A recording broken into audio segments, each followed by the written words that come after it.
제가 이런 거 하는 거 좀 많이 부끄러워하는데요. 좀 옆에 계신 분들께 함께 이렇게 네, 인사해 보겠습니다.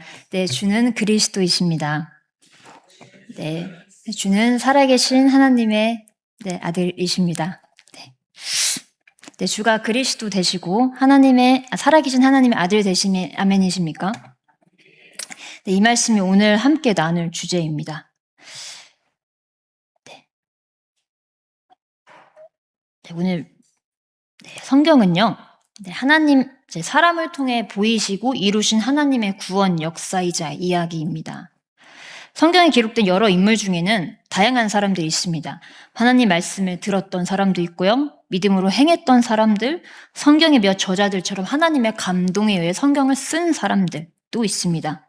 그렇지만 모든 말씀들이 특정 시대와 특정 사건, 특정 인물만을 위해 쓴 것이 아니라 모든 그리스도인들, 곧 이 자리에 있는 우리를 향해 쓰여진 말씀들입니다. 그렇기에 오늘 살펴본 말씀에서 베드로의 고백도요, 예수님께서 베드로에게 하시는 이 말씀도 베드로만의 것이 아닌 우리의 것으로 취하고 누릴 수 있어야 합니다. 그래서 이것들을 어떻게 우리의 것들로 받아들이고 삶 속에서 누리며 살아갈 수 있는지 말씀을 통해 함께 은혜를 나누어 보도록 하겠습니다. 본문 말씀은 예수님의 질문으로 시작이 됩니다. 이제 예수님의 공생의 사역이 거의 마무리되어가는 시점, 예수님께서 제자들을 부르시고 이제 자신을 누구라 생각하는지 물으셨습니다. 먼저 사람들은 나를 누구라 하는지 물으신 후 대답을 들으시고는 제자들을 향해서 다시 물어보십니다. 너희는 나를 누구라고 생각하고 있느냐? 나를 누구라 고백하느냐? 예수님께서 이제 사람들을 향해서도 제자들을 향해서도 자신을 누구라고 고백하는지 물으셨지만 사실 예수님의 초점은 제자들에게 맞추어져 있었습니다. 모두 예수님을 엘리야나 선지자라고 고백한 이 사람들도 그렇고요, 제자들도 그렇고 같은 예수님과 함께 했고 같은 것들을 보고 경험한 사람이었지만 대답이 달랐습니다. 16절이죠. 시몬 베드로가 대답하여 이르되 주는 그리스도이시고 살아계신 하나님의 아들이십니다. 네, 예수님의 제자된 우리들은 말씀과 같이 주님을 그리스도 되시고 지금도입니다. 지금 이 시간도 살아계신 하나님의 아들로 고백하는 사람들입니다. 네, 우리 모두는 하나님께서 창조하시고 지금도 다스리시는 세상에서 살고 있습니다. 그리고 이 세상에서는 때로는 자연을 통하여서 지금과 같이 말씀을 통하여서 또한 사람을 통하여서도 하나님 자신을 분명히 드러내고 계십니다.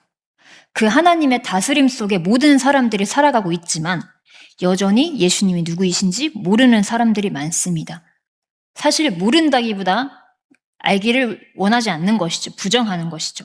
그래서 그들이 예수님을 누군지 모른다 할 때, 인정하지 아니할 때 예수님께서는 오늘 이 시간 우리에게 그들이 그럴지라도 너희는 나를 누구라고 고백하며 살고 있는지를 물어보고 계십니다. 네. 예수님의 초점은요, 저희들에게 향해 있습니다. 예수님께서 이 고백을 위해서 온 생명을 쏟으셨어요. 예수님께서 이 땅에 오셔서 무슨 일들을 하셨나요? 줄인 자를 먹이셨고요, 병든 자도 고치시고 하나님의 말씀 그대로를 행하시며 계속 자신이 누구인지를 계시하셨습니다. 또한 죽은 자도 살리셨습니다. 이 모든 일들이 무엇을 그리고 누구를 위함이었나요? 우리로 하여금 주를 그리스도로, 나의 주인 되심, 나의 아버지 되심으로 고백하기 위함에 있습니다.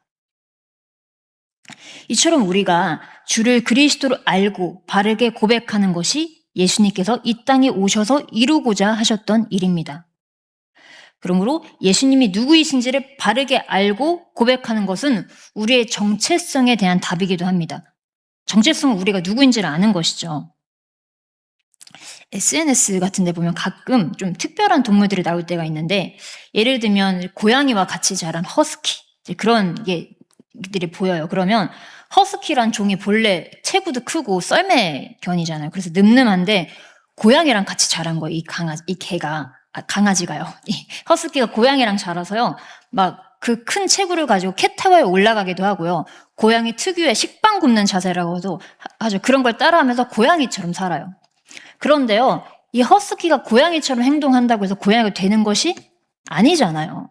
네, 본래 정체성은 허스키라는 종을 가진 개예요. 근데 하는 행동이 고양이처럼 삽니다. 네. 본질은 허스키라는 본질을 가지고 태어났는데 보고 들은 것이 고양이의 삶이다 보니 고양이처럼 살아갑니다. 우리의 삶 또한 마찬가지입니다. 정체성을 바르게 알지 못하면요.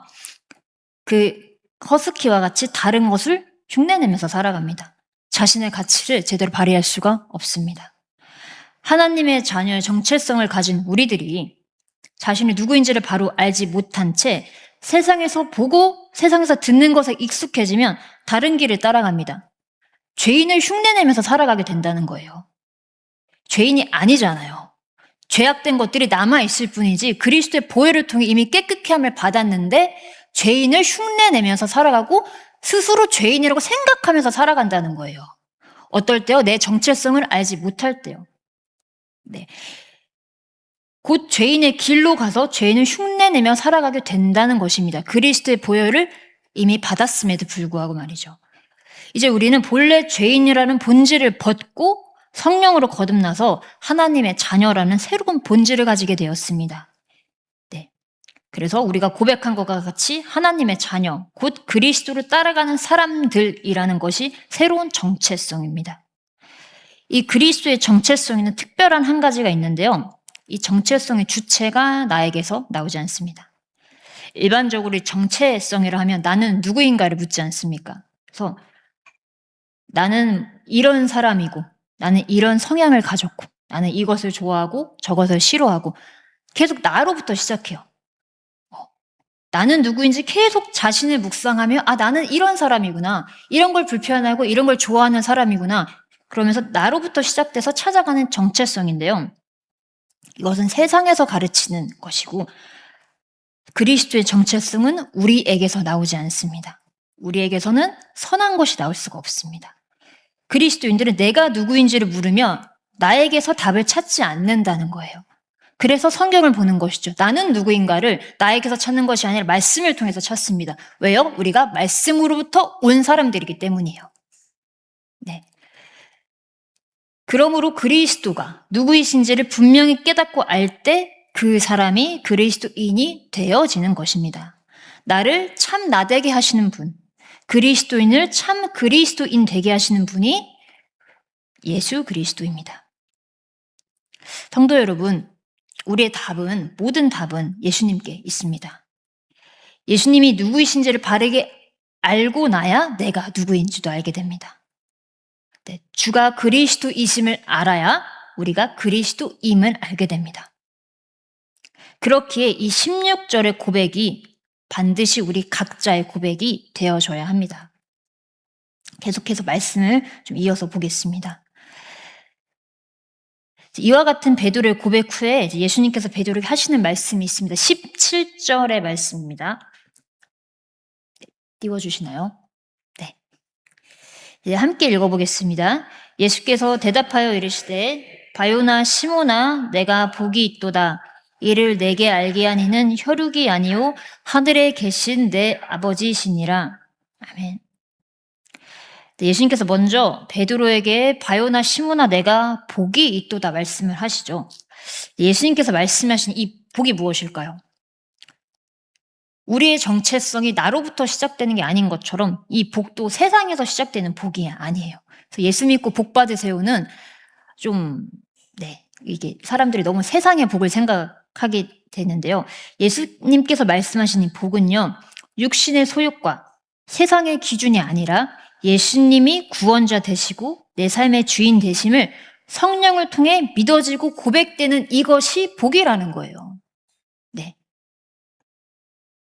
이것이 복인 이유가 무엇이냐면 이것을 알아야 내가 누구인지를 알게 되고 나의 정체성을 알아야 내가 이 죄악이 가득한 세상에서 그 죄악된 방법이 아니라 그 죄의 다스림이 아니라 어떻게 하나님의 자녀로 살아갈 수 있는지 방법을 알 수 있게 되기 때문입니다. 어떻게 생명으로 살아갈 수 있는지를 알기 때문입니다.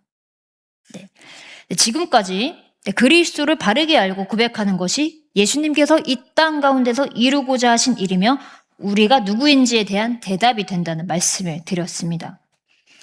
그런데요, 여기서 저희가 주의할 점이 하나 있습니다. 17절의 말씀을 보면 이 믿음의 고백, 주를 그리스도로 아는 것이 우리의 노력과 지식이 아니라고 말씀을 합니다. 이를 내게 알게 한 이는 혈육이 아니요 하늘에 계신 내 아버지시니라. 하나님께서 이 고백을 알게 해주신다는 겁니다. 하나님께서 베드로에게 알게 해주셨듯이 지금은 그리스도, 그의 영의 성령을 통해 우리에게 알게 해주십니다. 네. 고린도서 12장 3절 말씀을 함께 잠시 보겠습니다. 네, 고린도서 12장 3절 말씀을 보시면 하반절만 좀 읽어보겠습니다. 하반절을 보시면 누구든지 예수를 저주할 자를 하지 아니하고 또 성령으로 아니하고는 누구든지 예수를 주시라 할 수 없느니라 라고 말씀을 합니다. 여러분, 우리가 이 16조의 고백을 하고 주님이 우리의 구원자 되심을 아는 것, 그리고 내가 그분의 자녀임을 아는 것이 너무나 중요하긴 합니다만, 그런데요, 이 고백이 하나님을 통해서 성령을 통해서 하는 고백이 아니라 자기 확신으로 하는 고백이 된다면 그 고백은 아무런 힘이 없어요. 네. 성령이 아니고서는 그리스도를 주로 고백할 수 없다고 말씀을 하시는데요. 사실 여러분 주변을 잘 보시면 이런 고백을 하고서도 바른 신앙생활을 하지 못하거나 또는 하나님을 떠나는 경우가 많은 것을 볼 수 있습니다. 의문이 들죠. 성령이 아니고선 고백을 할 수 없다고 했는데 성령으로 고백한 사람은 왜 하나님을 떠나지? 왜 하나님이 없다고 하지? 라는 의문이 들 수 있습니다. 왜 성령을 통해 고백을 했는데 하나님을 떠나는 사람들이 생기는 것일까요? 이 고백은요, 두 가지 경우가 있을 수 있습니다. 성령을 통해서 진짜 정말 주님을 인정하면서 하는 고백이 있고요. 두 번째는 내가 아는 것을 입으로 말하는 행위로서의 고백이 있을 수 있다는 겁니다. 내가 주는 그리스도시고 살아계신 하나님을 고백은 하는데요. 이게 정말 이것을 인정하면서 하는 고백이 아니라 그냥 입으로 말하는 거예요. 성경에서 그렇다고 말씀하니 그대로 입술로 말하며 고백할 수 있습니다. 쉽잖아요. 읽기만 하면 되는데요. 그런데 이 고백에는요, 어떤 힘이 없냐면요, 삶까지 이끄는 힘이 없어요. 말씀에 힘이 있는 이유가 무엇입니까? 그 말씀이 생명이기 때문이에요. 우리가 이걸 인정하지 않는 그 말에는요, 힘이 없어요. 우리를 삶까지 인도할 수가 없습니다. 성령이 없는 입술의 고백에는요, 능력이 없습니다. 생명도 없습니다. 예수님도 없습니다. 나의 지식일 수 있기 때문입니다. 그러므로 우리가 주를 하나님의 아들로 고백한다는 것은 예수님을 그리스도로 안다는 것, 이 자체가 내 신앙과 정체성을 보장해주지 않습니다. 그렇다면 우리는 어떻게 분별할 수 있을까요? 나의 고백이 성령을 통한 고백임을 우리는 어떻게 알 수 있을까요? 그 답은 말씀의 제목에 있습니다. 고백에서 삶까지 이끄시는 하나님. 이 고백을 한 나의 삶이 지금 하나님에 의해서 고백이 삶으로 이어지고 있는지 우리가 보셔야 합니다. 그 고백이 삶으로 나오고 있느냐는 겁니다. 빠르게 가지 않아도 됩니다. 더디게 갈지라도요. 정말 예수님이 나의 구원자이심을 고백하면 나도 그분과 같은 하나님의 자녀가 되었다면요. 우리의 사고와 생각이 바뀌지 않을 수가 없어요. 죄를 짓고 살지언정 계속 죄를 사랑하고 죄의 다스림을 받는 게 아무렇지 않을 수가 없어요. 그게 너무나도 고통스러워야 돼요. 죄를 지을지언정 말이죠. 정말 이 고백이 성령을 통한 고백이었다면 성령의 고백은 우리의 생각과 초점을 바꾸게 합니다. 그러면 주를 그리스도로 고백한다는 게 대체 무엇인가요? 이분이 나의 삶의 주인됨을 인정하시는 거예요. 이분의 말씀이 진리라는 걸 인정하는 거예요. 그분이 뭐라고 말씀을 하세요? 죄를 미워하신대요. 그분께서 낮아진 삶을 살으래요. 그분께서 사랑을 하고 살으래요. 그러면요, 내가 그렇게 하고 싶어지는 거예요. 우리의 본성은 반대로 가지만 예수님께서 사랑해라, 낮아져라 하셨으면 그렇게 내가 하고 싶어지는 거예요. 이게 고백에서 삶까지 이끄시는 성령의 능력입니다. 그래서 그렇게 하려고 내가 초점을 두어보고 마음도 두고 죄를 미워하려고 애도 써보고요. 말씀을 읽어도 보고요. 발버둥 치고 그러다 넘어져도 보고 죄를 미워하며 아파하고 그런 과정들이 반드시 필요하다는 겁니다. 그런 과정 없이 여러분 아무리 예배를 드리고 아무리 직분을 받고 아무리 이 자리에서 말씀을 전한다 한들 거기 생명이 있겠냐는 말이에요. 단순히 알면서 나오는 우리의 고백은 삶까지 연결할 수 있는 능력이 하나도 없습니다. 이 고백을 하게 하심도 하나님이시고 이 고백이 우리의 삶이 되게 하시는 분도 하나님이시기에 우리는 요한복음 15장의 말씀과 같이 거기에 붙어 있어야 하는 가지가 되어야 하는 것입니다. 말씀을 조금만 더 보겠습니다. 예수님께서 이제 베드로에게 내가 복되도다 축복하심 이어서 또 말씀을 하시는데요. 18절과 19절 말씀 함께 읽어보겠습니다. 함께 읽습니다. 또 내가 내게 이르노니 너는 베드로라. 내가 이 반석 위에 내 교회를 세우리니 음부의 권세가 이기지 못하리라. 내가 천국 열쇠를 내게 주리니 내가 땅에서 무엇이든지 매면 하늘에서도 매일 것이요 내가 땅에서 무엇이든지 풀면 하늘에서도 풀리리라 하시고, 예수님께서는 16절 이 베드로의 고백을 이제 이 고백을 자신의 교회 위에 세우겠다고 말씀을 하시는데요. 이 진리의 고백을 하는 사람들을 통해서요, 교회를 세우시고 건물 교회를 말씀하는 거일 수도 있지만 우리 한 사람 한 사람을 성령이 거하시는 참된 교회로 세워가신다는 말씀입니다. 교회를 세우시고 그에게 천국 열쇠를 주어서 그가 땅에서 하늘로 올라가게 된다는 말씀인데요.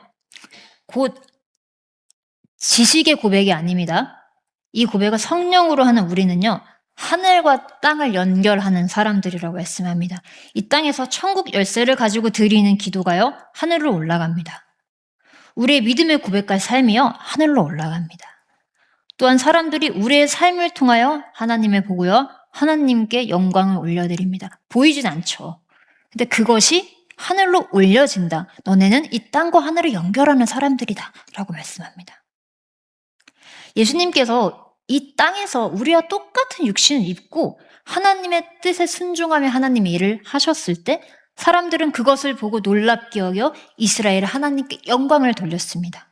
예수님을 통해서 하나님을 본 것이죠. 이제는 이 일이 성령을 통해 이 고백을 하는 우리들을 통해서 이루겠다고 말씀을 하고 계십니다.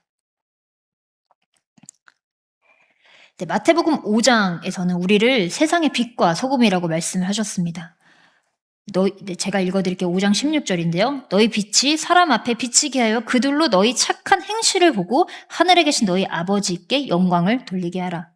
우리의 행실을 보고 하나님 아버지께 영광을 돌리게 하라. 자, 예수님을 보고 하나님께 영광을 돌렸던 그 일을, 예수님께서 하셨던 그 동일한 일을 이제 성령을 통해 우리가 동일하게 하고 살 수 있는 사람들이라는 겁니다. 사람들은요, 성령을 통해 나타나는 우리의 믿음의 모습 속에서 하나님을 보게 되고요, 하나님을 찬양하게 됩니다. 그러므로 그리스도를 주로 고백하고 하나님의 자녀로 살아가는 이 자리에 모인 우리는 이와 같이 하늘과 땅을 연결하면 하늘의 일을 하는 사람들임을 기억하시길 바랍니다. 하나님께서 이 복을 우리에게 주셨습니다. 그러므로 주를 그리스도로 고백하시고 살아계신 하나님의 아들로 고백하시는 복된 성도 여러분, 하늘의 것으로 이 땅을 윤택하게 하고 땅의 것으로 하나님께 영광을 돌리는 삶이 되시기를 바랍니다. 그런데 이대로만 살아가면 너무나 좋지만 그렇지 않을 때가 또 있지 않습니까? 여기서 이제 시험에 들죠. 때로는 그리스도인으로 살아가는 이 모습이, 제가 이 고백과 이 삶이 너무나 복된 삶이라고 말씀을 드렸잖아요. 근데 이 복된 삶을 사는 삶이 마냥 평탄하지가 않아요. 손해도 보고요. 막 부글부글한데 그것도 막 참아야 되고요. 너는 예수 믿는 사람은 왜 그래? 이런 말 안 들으려고 아무렇지 않은 척 해보기도 하고요. 그런 것들이 있지 않습니까? 그리스도인을 살아가는 모습이요, 우리가 몸담고 있는 세상의 기준으로 보았을 때 아름답지 않게 여겨질 때가 사실 너무나 많습니다. 거듭났음에도 여전히 우리는 두 마음을 가진 연약한 우리들은 하나님을 향한 초점을 순간 놓치게 되고 현실 속에서 내 마음대로 되지 않는 이 상황에 견딜 수가 없어집니다. 이 기준이 곧 하늘의 일이 아닌 세상, 곧 사람들에게 맞추어지게 되는데 그 모습을 베드로를 통해서 볼 수가 있습니다. 16절에 완벽한 고백을 한 직후에 베드로가 예수님께 무슨 말을 했는지 잘 아실 겁니다. 예수님의 사역에 대해서 말씀을 하시자 항변을 하죠. 주여 그리 마옵소서 이 일이 주께 미치지 아니하리다. 이게 말린 수준이 아니라 거의 꾸짖었다는 거예요. 절대 그렇게 해서는 안 된다라는 거죠. 이때 베드로는 예수님이 그리스도인 것도 알고 하나님의 아들이신 것도 알고는 있는데요. 그 하나님께서 자신이 생각하는 방법이 아닌 다른 방법으로 구원을 이룬다는 것을 받아들일 수가 없는 겁니다. 네.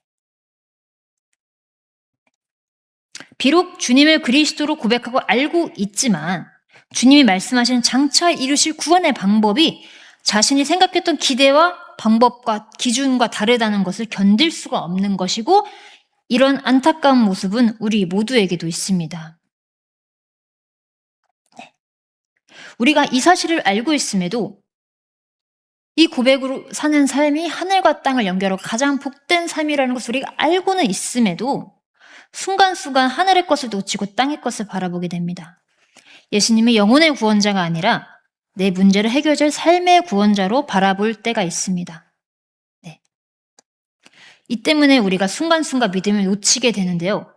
그러므로 우리가 믿음을 놓치지 않기 위해서 항상 하늘을 향한 초점을 놓치지 않기 위해 우리가 해야 할 것은 늘 말씀 앞에 있는 것 그리고 성령의 도우심을 구하는 겁니다. 이 고백을 하신 것도 하나님이고 그 고백을 삶으로 이끌게 하시는 것도 하나님이시라는 거잖아요. 네. 그러나 우리가 베드로의 삶을 통해서도 알 수 있듯이 성령은 우리의 고백이 삶이 되도록 이끄시는 분이시지 한순간에 삶이 되게 하지는 않습니다. 고백이 삶이 되기까지 수많은 넘어짐이 있습니다. 수많은 눈물이 있습니다. 참된 고백을 하더라도 아직 그 사람이 그 고백을 삶으로 보이기까지 성숙하지 않을 수 있기 때문입니다. 그러므로 여러분 우리는 나는 하나님을 주로 고백해. 내가 하나님의 자녀임을 알아. 그 자체에 머무르는 것이 아니라 그 고백이 삶이 되도록 이끄시는 하나님께 계속 붙어 있어야 합니다. 네. 그러므로 성령께서는 예수님이 누구이신지를 우리로 하여금 깨닫게 하시고 그 고백이 실제 삶이 되도록 계속 빚어 가시는 하나님이십니다. 말씀을 정리해 보겠습니다.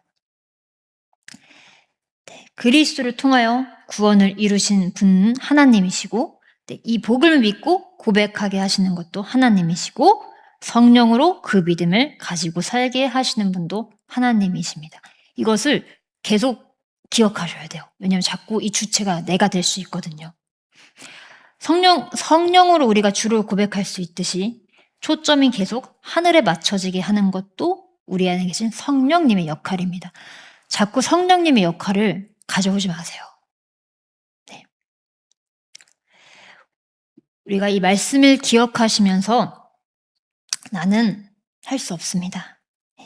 그러나 나를 참 나되게 하시는 분도 주님이시고 그 믿음으로 내 안에서 살게 해주시는 것도 주님이시니 주님께서 하시면 범사가 아멘이고 감사의 삶이 되어집니다.